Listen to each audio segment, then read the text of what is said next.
Quand même parler de quelque chose d'important qui se passe dans notre région, c'est la Syrie et ses armes chimiques. Les Américains sont inquiets, on va en avoir la démonstration dans quelques secondes.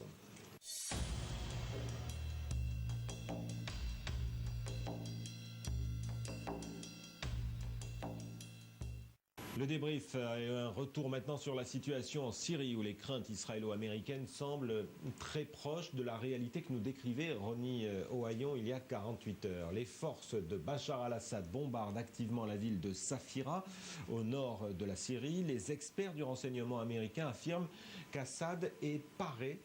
En tout cas, ils en sont convaincus, à armer ses avions de chasse avec des projectiles chimiques. Bonsoir Roni. Bonsoir David. Alors les Américains donc sont convaincus, maintenant c'est un fait, que Assad va utiliser d'un moment à l'autre son arsenal chimique contre la population syrienne. Est-ce qu'il y a quelque chose que le monde occidental pourrait faire pour empêcher cela ? Alors tout d'abord, soyons clairs David, les renseignements américains ont à présent la preuve que l'armée syrienne a fini la plupart des étapes préparatives en vue de l'utilisation de cet arsenal chimique. Pour décrire un peu la situation rapidement, les préparatifs sont dispersés sur plusieurs étapes. Première étape consiste à mélanger les éléments qui vont créer le gaz sarin, qui est un gaz nerveux qui va être chargé à bord d'ogives et qui après, ces ogives-là vont être montées sur les missiles. Ces missiles sont destinés à être montés sur des avions de chasse donc et à bombarder des populations civiles ou voire une menace extérieure. Et là, le renseignement américain a la preuve par images satellites, certaines ont été dévoilées, certaines autres sont restées censurées, que l'arsenal de Assad a passé déjà la plupart de ses préparatifs et donc Assad pourrait donner l'ordre aujourd'hui de monter ses missiles sur ses avions de chasse et attaquer. Quant à éviter ça, pour répondre à votre question, eh bien, en fait, l'Occident ne peut pas faire grand-chose. Vu que la plupart des préparatifs sont faits, si Assad décide de donner l'ordre, la fenêtre de temps entre le moment où l'ordre est donné et où le missile atterrit sur la population civile qu'il est censé cibler, 1h30 peut-être à tout casser. Et donc ça, c'est un temps qui ne permet pas une réaction internationale. Cependant, une opération préventive qui aurait lieu avant qu'Assad donne cet ordre pourrait réussir. Et c'est pour ça que les Américains se préparent activement aujourd'hui. Obama a répété que l'utilisation par Bachar al-Assad d'armes non conventionnelles serait un pas inacceptable et que le président syrien en paierait le prix. Comment les Américains se préparent pour empêcher cela ?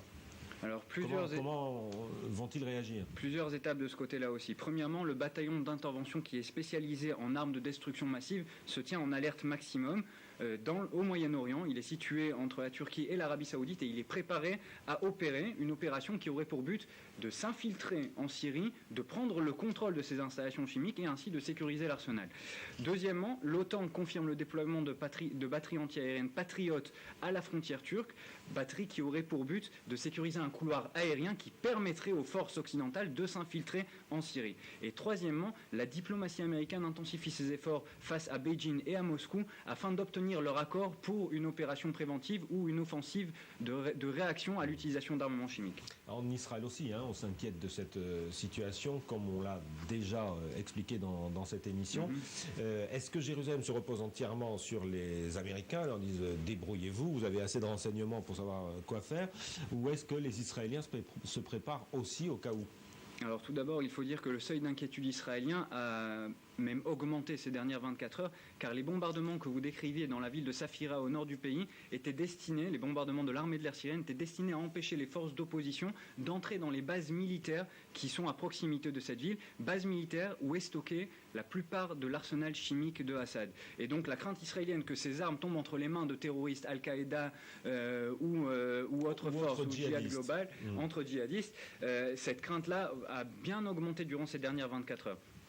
Et en effet, si on regarde la situation, il est possible que sous 96 heures, si les rebelles continuent leur offensive sur Safira, ils pourraient vraiment prendre le contrôle de ces armes. Donc l'armée israélienne ne se repose pas entièrement sur les Américains et certains régiments, certains effectifs de l'armée de l'air israélienne sont en état d'alerte maximale, à savoir qu'ils se préparent à faire quelque chose si le moment est venu.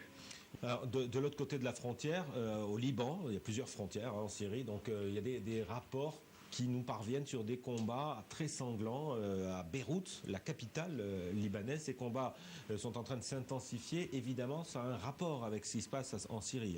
Oui, en effet, presque une dizaine de morts donc à Beyrouth dans des combats entre sunnites et alaouites. Ces combats ont commencé parce que les sunnites ont ressenti que Assad attaquait fermement leur population en Syrie et donc ils se vengent, on va dire en quelque sorte. On rappelle que Bachar Assad est un alaouite. Et il est alaouite, donc il se venge sur la communauté alaouite syrienne qui est très proche aussi de la communauté chiite, il ne faut pas oublier. Et ces mêmes facteurs-là ont été les facteurs qui étaient en jeu dans la première vague de violence qui a été causée par la Syrie au Liban il y a 2 mois et demi de cela, lorsque un des personnages sunnites les plus imposants, le chef de la sécurité intérieure, avait été assassiné par une bombe qui avait été posée dans sa voiture, ce qui avait déclenché une vague de violence et de protestation pendant une semaine.